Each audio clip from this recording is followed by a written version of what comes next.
Ti respektoje syfyrin, respektoje sofrën e iftarit, edhe sa për fillestar, unë po të thomë, merë pi cigare, ama ushqimin tjetër respektoje çdo rregull të agjërimit.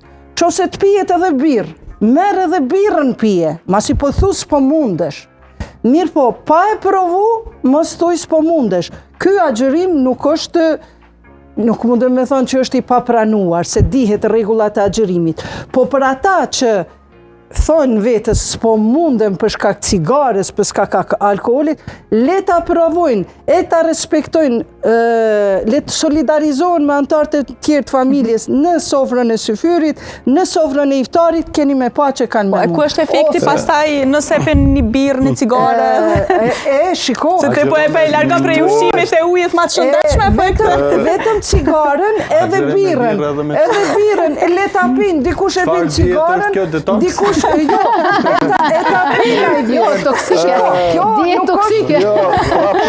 Kjo nuk është as dietë, kjo nuk është as norm e Kuranit, se si duhet me agjeru. Po për ato që hiç nuk agjeron, besoni, ai ka me fillu me agjeru, sepse si që thash, i kryon katër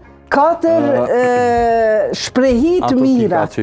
Por, që i përmenda, por agjerimi ka disa lloje. Kemi agjerimin për shembull që është obligativ.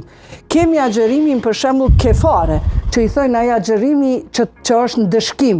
Qose ti e din që e pin një gotë ujë edhe prishet, edhe ti vallathesh, s'po mundi unë pe pin një gotë ujë edhe mandi pe vazhdojnë njerëzit s'po më shohin.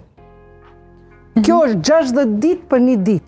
E tjetra është agjerimi që është, për shembull, unë betohem, edhe tham, vallahi, pasha të madhin, Zot, këtë punë e kam ba.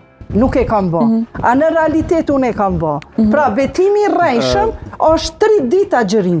Pra, nuk është agjerimi vetëm nga ana e nutricizmit, apo vetëm nga ana e një këndvështrimi ateist, i cili, por mos thoni nuk mundem. Gjyshja ime, veç pak lutem ta kryej, gjyshja ime, kur kemi qenë si fëmijë, edhe prindri e ka obligim, sipas rregullave fetare, me ngrit fëmijën në syfyr. Në syfyr duhet me ngrit.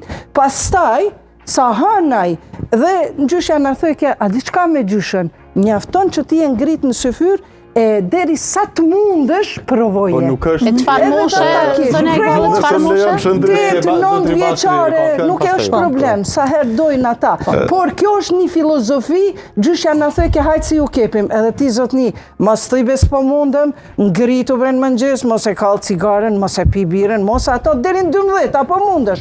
Deri në 12 vazhdojnë. Kjo është, shikoni, ju ndoshta ju vjen çeshara. Po më besoni që kjo metod i preferoj rinin që thënë nuk mundem, se më duhet koncentrim, besoni ju vazhdoni që shtu në qëtë mënyrë, ndoshta ata ma të pranushëm kanë me pas. Edhe unë e kam se vabën të zotë. Është kjo një metod, e imja. Nga debati zonje Suduti, mikes tem Iqbalës, po binda çdo herë që këtë trend në duke në rritje është ma tepër